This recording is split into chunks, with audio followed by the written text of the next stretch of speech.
Hello and welcome back to FD, where today we bring you our second 11 of players who overcame rejection to become world-class footballers. Goalkeeper, Dino Zoff. The man with the greatest name in football, Italian Dino Zoff, was given trials at Inter Milan and Juventus at the tender age of 14. Though agile and clever, Zoff was under 5 foot tall, and the super clubs understandably worried that he would never be big enough for top-flight football. Both rejected him. Fast forward 5 years and the keeper had grown over a foot. According to Zoff, it was thanks to his grandmother feeding him 8 eggs a day. Local club Udinese signed Zoff, but despite excellent performances, he didn't receive an international call-up until he was 26, when he had moved to Napoli. That year he won the Euros with Italy, and finally at 30 years old, he got the move he had wanted all along, joining Juventus. He won 6 Scudetti with the Bianconeri, completing 11 seasons in Serie A without missing a single game. He made over 100 appearances for the national team and captained the Azzurri to the World Cup in 1982, at the age of 40. Well, thank God his grandma gave him those eggs. Defender, Michael Essien. Okay, it's a stretch to pop him in here, but Michael Essien was able to play at right back and centre back, doing so for Chelsea and Real Madrid during a trophy-laden career. Primarily an outstanding all-round midfielder, Essien joined the Blues in 2005, eventually winning 9 pieces of silverware, including the Champions League, with the club. But it could have been very different. Essien had gone on trial at Man United in 1999, after coming third with Ghana at the Under-17 World Cup. He impressed Alex Ferguson, but without a European passport, the manager couldn't secure a work permit for the player, and decided to move on to other targets. Essien went to France with Bastia, before winning his first 2 titles with Lyon and then making the £24 million move to Stamford Bridge. He served the West London side for nearly a decade. Defender, Felipe Luiz. 10 years ago, Felipe Luiz went by his full name, Felipe Luiz Kazmierski, and was playing as an attacking midfielder. In that position, he attracted interest from Ajax, who bought him from Figueirense, hoping that training alongside Van der Vaart and Schneider would turn him into a star. They gave up after just a year, but Felipe Luiz unexpectedly went to Real Madrid. Now a left-back, he was sent out with the club's B team, playing in the Segunda Division and earning a permanent move to Deportivo La Coruña, who incredibly paid under €2 million for the Brazilian. Atletico paid 6 times that amount just 2 years later, and under Diego Simeone he won La Liga, reached 2 European finals and even made his way into the Brazilian national setup despite stiff competition from Marcelo and Alexandro. Defender, Luke Shaw. A boyhood Chelsea fan, Luke Shaw was given the chance to audition for a place in the Blues Academy as a youth player, but like Antoine Griezmann at Lyon, he was considered too small. Not that surprising given that he was 8 years old at the time. In the following 10 years, Shaw grew to 6'1", and as a Southampton player he made the Premier League team of the season when he was just 18. Now Chelsea wanted him and offered £20 million for his services, before Louis van Gaal blew them out of the water with a colossal £30 million fee, making Shaw the most expensive teenager in football history. Sadly, Shaw has made just 32 league appearances in the 3 years since, missing 91 matches thanks to 7 major injuries. Let's hope to see him return to form soon. Midfielder, Thomas Hitzlsperger. Born and raised in Munich, Thomas Hitzlsperger joined Bayern at just 7 years old, spending over a decade learning his trade with Die Roten. However, he was never given a shot at the first team, and left for Aston Villa at 18. In 2001, while Bayern were winning the Champions League, Hitzlsperger was on loan at Chesterfield, making it hard to believe that the Bavarians would ever regret losing him. But the midfielder eventually joined the national team and Stuttgart, who he helped to a first title in 15 years in 2007. That season, Bayern finished 4th, 10 points behind the champions. Hitzlsperger won over 50 caps for his country, and when he retired in 2013, he broke new ground for the game, publicly revealing he was gay. He remains the most famous male player to do so. Midfielder, Luis Aragones. One of the most influential figures in Spanish football history, Luis Aragones joined Real Madrid at 20 years old, but never made an appearance for the club. He was loaned out 3 times, but showed his class as a goal-scoring midfielder, and at 26 was snapped up by Atletico Madrid, giving him a second shot at the big time.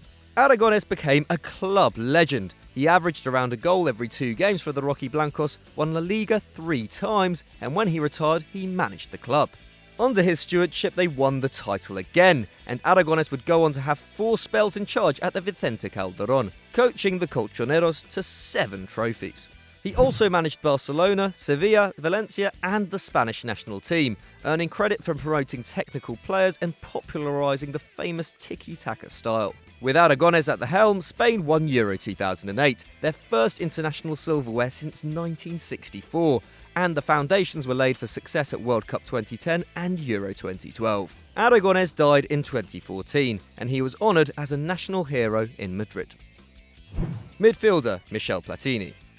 Until Zinedine Zidane came along, Michel Platini was arguably France's greatest ever player. The attacking midfielder won Euro 84, the European Cup, 3 titles and 3 consecutive Ballons d'Or between 1983 and 1985. The only player other than Lionel Messi to achieve that feat. But as a youngster, Platini was no superstar. He was invited to try out for Metz when he was just 16, but missed the trial with an injury. When the club changed manager, he was given another chance, but this time Platini passed out during a routine oxygen test. The club doctor advised against signing him, and the midfielder joined Nancy's reserves instead, where he scored 127 goals in 7 seasons. Platini actually hit more than 20 goals in the league on 5 separate occasions. That's truly remarkable for a midfielder and puts Frank Lampard to shame. Not only that, but it gives him an even better goals-to-game ratio than Didier Drogba and Robin van Persie. Midfielder Kenny Dalglish. As a youth player, Kenny Dalglish was actually used as a goalkeeper, because the natural place for somebody who's 5'8" is obviously between the sticks. But once he'd been swapped into the front line, the 15-year-old went on trial at West Ham. Every big club in the UK was after the forward's signature in 1966, and he was so young that he had to have a first-team player drive him to and from the training ground, a 19-year-old Harry Redknapp. The Scot was so impressive in training that Redknapp described watching him as fast-forwarding through the next 20 years of British football. But the club felt they wouldn't be able to get him over Celtic, and bowed out at the race. As a lifelong Rangers fan, Dalglish may well have preferred a move to London, but he became a hoops icon, and remains among the club's top 10 goalscorers. 10 league wins and 3 European Cups on, West Ham are probably still regretting their inaction. Forward, Mario Balotelli. It's easy to forget now he's nearly 27, but Mario Balotelli had limitless potential as a youngster. At 16, he was playing in Serie C with Lumezzane, and after just 2 appearances, he was invited to La Masia, Barcelona's famed academy. Balo played 1 trial game and scored 5 goals, playing alongside a young Thiago Alcantara. The head of Barca's youth development, José Ramón Aleixanco, was keen to sign the Italian, but Super Mario's agent got involved, complicating the deal and eventually putting Barca off the transfer. Mario joined Inter and won 3 titles and a Champions League by the time he was 20. But maybe if he'd been educated at Barca, he'd now be the player he once promised to be, a world-class centre-forward. Forward, Alan Shearer. No player defines Newcastle United like Alan Shearer, but the Magpies rejected their most famous son when he was 15. Originally, Shearer played in midfield because he wanted to be at the heart of the action, and tried out for Man City, West Brom and Newcastle before signing with Southampton. Saints moved Shearer upfield, and after 2 years he was good enough for the top flight. But while he was promising, no one expected the explosion that would come when he joined Blackburn at 22.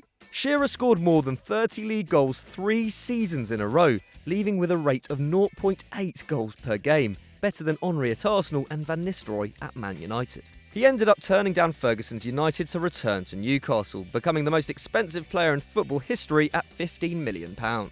He remains the Premier League's all-time top scorer, more than 60 goals ahead of second-placed Wayne Rooney. Forward, Romelu Lukaku.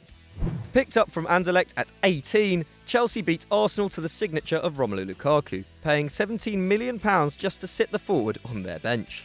Lukaku played just 10 times for the Blues in 3 years, spending loan periods at West Brom and Everton and outscoring every Chelsea player in those years. At 21, Lukaku wanted to play and decided to leave the club for guaranteed first-team football, with Jose Mourinho claiming the striker wasn't willing to compete for a place at Stamford Bridge. He joined the Toffees permanently for what now looks like a bargain at £28 million, and his numbers took off, with 20 in all competitions in his first year, 25 in his second, and 26 in his third. Having shafted Chelsea once by selling Lukaku in the first place, Mourinho did it all again, paying £75 million to beat his old club to his old player. Looks like it all ended well for Lukaku, and of course his agent, Mino Raiola.